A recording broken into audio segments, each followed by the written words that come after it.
नाही, हे मला अंतर्गत त्याच्याबद्दल काही माहिती नाही किंवा बोलणंही उचित होणार नाही.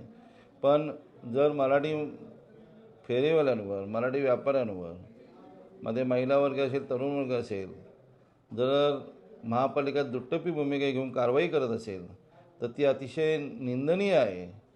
कारण एकाला न्याय वेगळा, दुसरा न्याय वेगळा, हे कदापि शिवसेना पक्ष खपून घेणार नाही.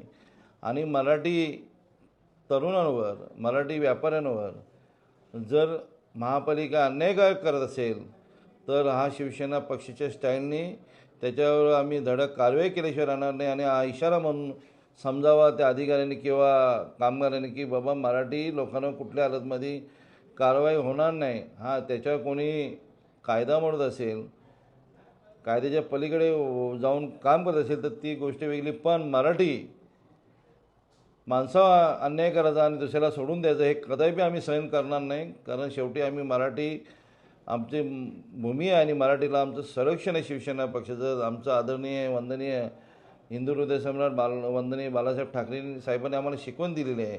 80% समाजकारण आणि 20% राजकारण. आणि मराठी माणसाला वर अन्याय होऊन कधीच आम्ही खपून घेणार नाही ही त्यांनी इशारा म्हणून समजा.